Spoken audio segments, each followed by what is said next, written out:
Ngalangin orang jangan ter. Oke, gue di sini nggak apa-apa dok. Sini aja agak sana ya. Dokter tadi seperti apa? Boleh di sini Pak. Di sini Boleh sini.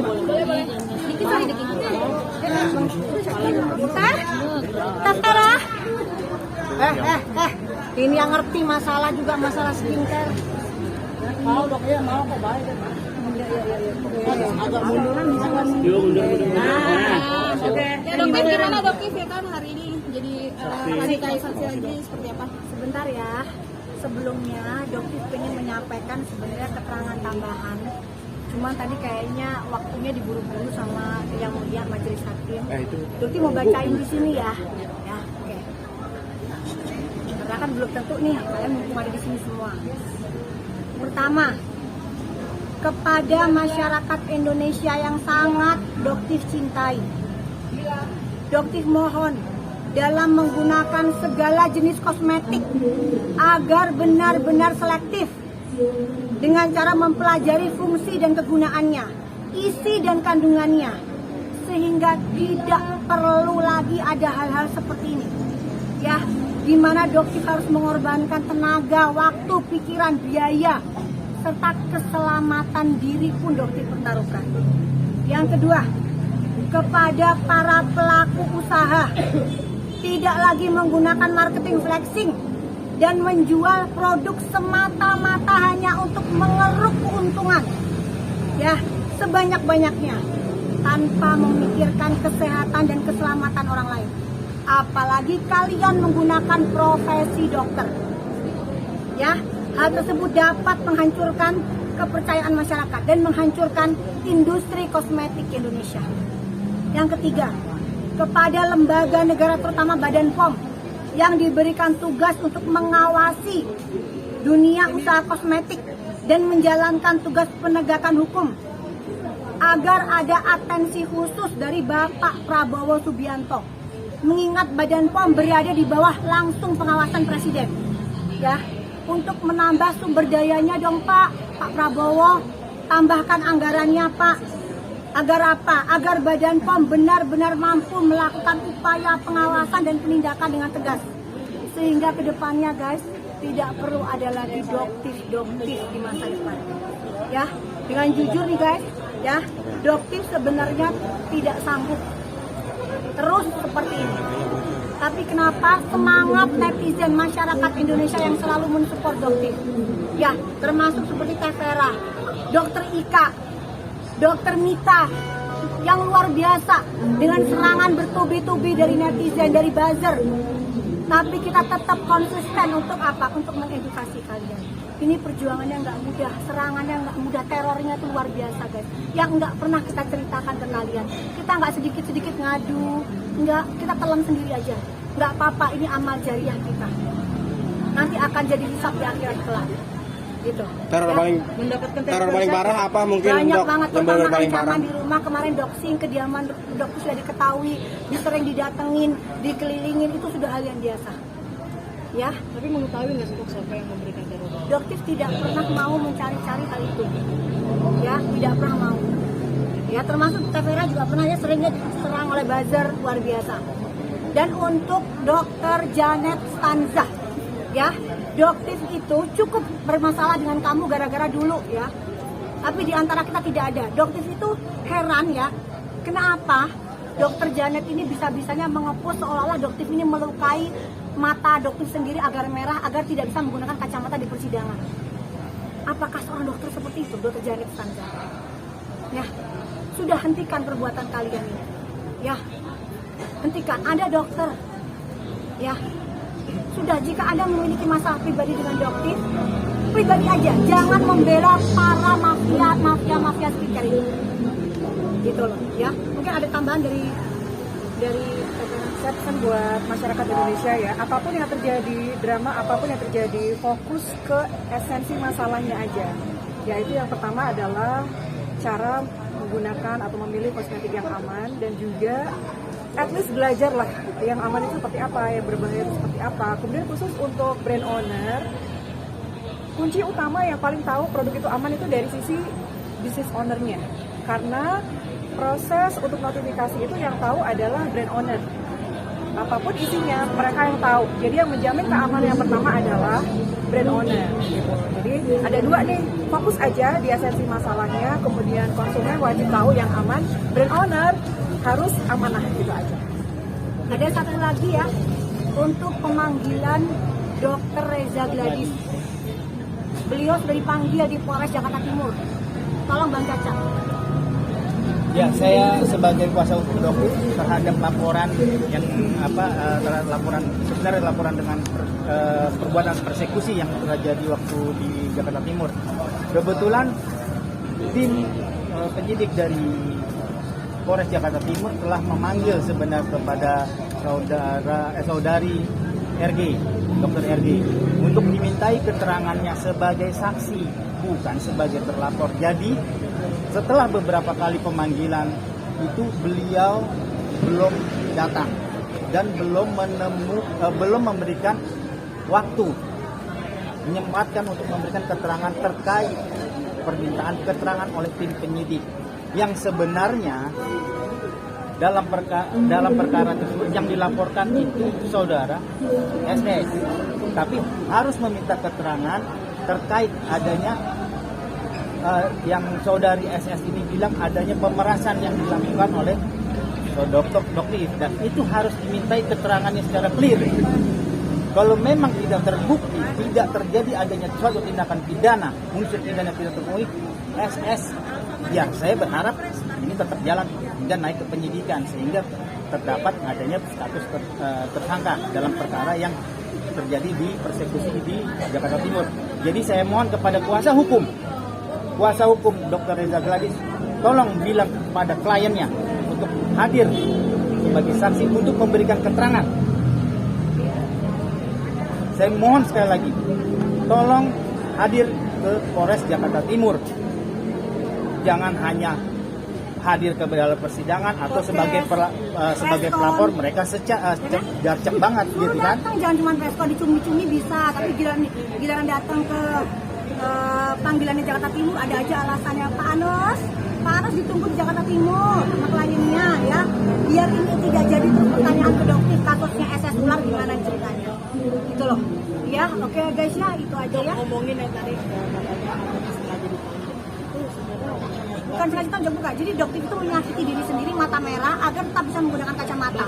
Sementara betul ya, sementara sudah ada jelas yang namanya surat dari dokter dan majelis hakim melihat sendiri itu sesuatu hal yang sangat tidak mungkin. Tapi itu dilakukan oleh seorang Janet Stanza dengan merepost seperti itu, dia membuat tulisan seperti itu. Semuanya sudah ada buktinya. Ya. Kenapa? Karena memang dokter itu melakukan stemsa ke seluruh muka gitu loh. Jadi memang ada beberapa yang pembengkakan di area tertentu gitu loh. Memang membutuhkan waktu ini selama 1 bulan itu dokter harus bed rest. Kan nggak mungkin kalau dipanggil begini gimana bed rest. Nggak disangkain mangkir lagi, takut. Ntar digoreng lagi, takut, panik, kabur. Kan kalian sukanya begitu para mujaya. Sedikit pun dokter itu nggak takut, ya Allah, Allahu Akbar gitu loh. Ini ma'amar ma'ruf nahi munkar. Ya, resiko di bencana yang resiko kematian aja besar banget dokter itu takutin kok meninggalkan KTP kok. Apalagi cuma begini kecil, remeh-temeh ini masalah begini. Gitu loh. Dok, tadi sudah memberikan kesaksian dari NM, tanggapannya apa tuh pas selesai tadi akan ada tanggapan dari NM tuh mengenai kesaksian dokter, gimana mungkin dok? Alhamdulillah, jadi tadi begini ya, memang kalau dokter merasa endorsement, jadi kenapa kalau temen, Tevera belum pernah dokter endorse ya? Belum. Sebagai apa ya? Teman-teman, jadi nggak ada red ya? Nggak ada. Jadi kalau teman itu biasanya kita nggak ada red atau misalnya red itu lucu-lucuan aja, hanya lisan, karena teman kita kenal. Tapi kalau misalnya berada di bawah naungan agensi ya pasti ada kontrak gitu. Nah yang dokter lihat mungkin ya ini hanya sebagai endorsement saja. Dan dokter tadi kan ditanyakan apakah mengenal Nikita atau sindikat, kan nggak ada sama sekali. Cuman ketemu 3 kali. Ya pertama di Polda Jatim pada saat dokter dimintain keterangan sebagai saksi dari Sahrul, kasusnya Sahrul. Ya. Yang kedua itu di acara ulang tahunnya dokter. Ya. Yang ketiga pada saat pemeriksaan di Polda Metro Jaya, hanya 3 kali. Dari mana bisa dikatakan sebagai sindikat? Jelaskan. Nggak ada. Dan dikatakan Tevera menerima aliran dana dari dokter. Benar nggak Teh? Nggak ada sama sekali. Yang ada tuh aliran dana saya ke klinik beliau karena saya pernah Nggak perlu dibilangin. Ya, oke ya. Kasihan ya? Kita sempat Oke. bayar sendiri dia. bayar Oke ya. sendiri maksudnya. Nggak usah dibahas. Oke ya. Jadi kalian biarkan itu menjadi amal jariah kita di sana. Oke. Terima kasih. Sukses terus ya mengedukasi masyarakat. Terus Aura ya nggak pernah BMAL loh. Enggak. Gimana aku? Untuk DRL kapan ya dok panggilannya? Jadi kamu datang gimana ceritanya? Kalau dokter Richard Lee gimana dok? Mungkin Kalau untuk DRL kita lihat, kita nggak tahu ya gimana kemarin kan dokter kan nggak tahu. Pokoknya gini, kita percayakan ke Mabes ya. Dokter nggak tahu gimana hasilnya kemarin karena itu kan Bang Caca, Pak Adi. Karena dokter nggak tahu ya. Dokter ini loh, dokter itu lempeng guys ya. Dokter nggak mau melakukan yang namanya penyiraman, penyogokan, nggak mau. Dokter percaya Mabes itu tegak lurus. Pak Adi mana Pak Adi? Nah silakan Pak Adi. Ditanyakan. Jadi gimana Pak Adi? Kemarin kita gelar perkara khusus kan kita kan nggak tahu hasilnya, ya kan? Nah cuman mungkin Pak Adi bisa menjelaskan gimana? Intinya kemarin itu kita sudah laksanakan yang namanya gelar perkara khusus terhadap laporan saudara DRL di Polres Jakarta Selatan mengenai 3 video postingan Dr. Edi. Karena kami menduga ada penyimpangan atau ada dugaan pelanggaran dalam proses penyidikan yang dilakukan oleh aparat penegak hukum di Polres Jakarta Selatan, maka kami menggunakan hak kami untuk menyampaikan sebuah pengaduan ke Biro Pengawasan Penyidikan Barreskrim Mabes Polri. Nah, makanya kemarin hari Selasa ya, hari Selasa sudah dilaksanakan gelar perkara dan kita sudah memberikan semua fakta-faktanya seperti apa bantahan atau tanggapan-tanggapan kami terkait dengan proses perkara itu. Kemudian kemarin sudah difaktakan ya, saya pikir sudah cukup jelas, sudah cukup nyata. Tinggal kami menunggu proses selanjutnya seperti apa. Nah ini mungkin nanti dari pihak ininya ya, dari pihak Polres Jakarta Selatannya mungkin yang akan menyampaikan seperti itu. Mungkin sebaiknya ditanyakannya ke Polres ya kali. Mungkin ditanya ke Polres karena kita nggak tahu dan kita percaya banget mereka akan tegak lurus. Jadi di sini dokter mohon, jadi dokter di sini ngomong ya pada saat itu jika memang dokter kan bolak-balik DRL bilang saya hanya mengikuti permintaan dokter. Tutut dong dokter, tutut, nah, itu kan? Jadi dia mengikuti itu permintaannya dokter. Oke, gini ya DRL, benar. Silahkan tuntut dokter. Tapi prosesnya yang benar. Jangan dikondisikan ke sana ke sini, ke sana ke sini. Jadi yang benar jadi salah, salah jadi benar, nggak seperti itu. Hukum tegak lurus, gitu loh. Jadi gitu monggo, tapi tegak lurus. Jangan dikondisikan. Makanya dokter melaporkan ke Humas, ya, gitu. Oke, udah ya gitu ya. Monggo ditanyakan ke penyidik Jakarta Selatan aja, ya. ketika selesai debat itu mungkin seperti apa sih dokter? Waduh, dokter kan nggak di sana, jadi nggak tahu. Iya, kita nggak tahu soal Kita kan itu, nggak tahu soal yang itu, ya. bersangkutan aja yang jawab. Silakan ditanyakan ke Pak Aniesnya aja kali ya. Sekaligus ditanyakan nanti kenapa kok kliennya nggak datang di Jakarta Timur. Tanyakan aja ke Pak Anies, ditunggu soalnya. Ya. Oke, bahkan Bang Suna sendiri kan sempat melaporkan pihak DRG ya akibat penyerangan tersebut dan pihak DRG juga melaporkan balik. Gimana nih dokter melihat adanya Itu kan saling melawan hukum ya, itu kan usaha hukum ya, bisa, itu kan hak warga negara. Setiap orang tuh berhak untuk melaporkan jika menduga ada suatu tindak pidana, maka dilaporkan biar diproses, biar jelas dan terang benderang semuanya.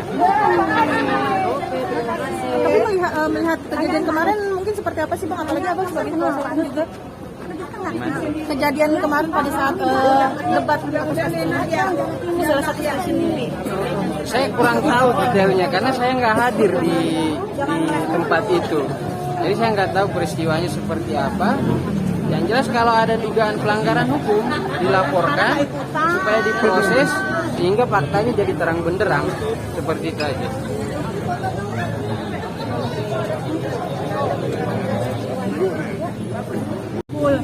Itu adalah lawyer dari Justiper, lawyer dari Boker. Boker, gimana kasusnya dokter yang di Medan Boker? Kan dokter udah terus angkat Boker, belum ada panggilan lagi. Terus tanya dong panggilannya gimana Boker? Ya, itu adalah lawyer dari Boker yang hadir di gelar perkara khusus saat di Mabes Polri. Yang sampai sekarang kasusnya wallahu a'lam bishawab, agak jelas guys ya. Jadi kalau mau ditanyakan ke Pak Anus, tanyakan ke Boker gimana. Oke? Yuk. Dokter tadi dokter sempat menjawab pertanyaan Nikita terkait WA group yang di screenshot. Iya betul, betul. Karena emang itu menjadi bahan perbincangan di grup dokter kita. Jadi emang bukan dokter kita, maksudnya teman-teman dokter ya. Jadi jangan digiring seolah-olah tuh dokter nggak punya tim dokter. Yang nggak punya teman tuh raja dan ratu fleksi. Mereka ini nggak punya teman guys kalau dokter mau jujur. Ya, kalau dokter tuh temennya di mana-mana, temen dokternya dokter tuh banyak banget. Gitu. Ini bahkan kemungkinan dokter akan bertemu dengan dokter Syapri ya yang di Banyuasin yang di Sumatera Selatan ya. Dokter pengen ke sana karena kok bisa ya dokter spesialis kok diperlakukan seperti itu, harus melepas masker, ya kan? Terus di depan pasien yang diduga diagnosanya TBC, itu benar-benar keterlaluan. Ya, jadi mungkin dokter akan berangkat juga ke sana. Tadi dokter juga sempat menjawab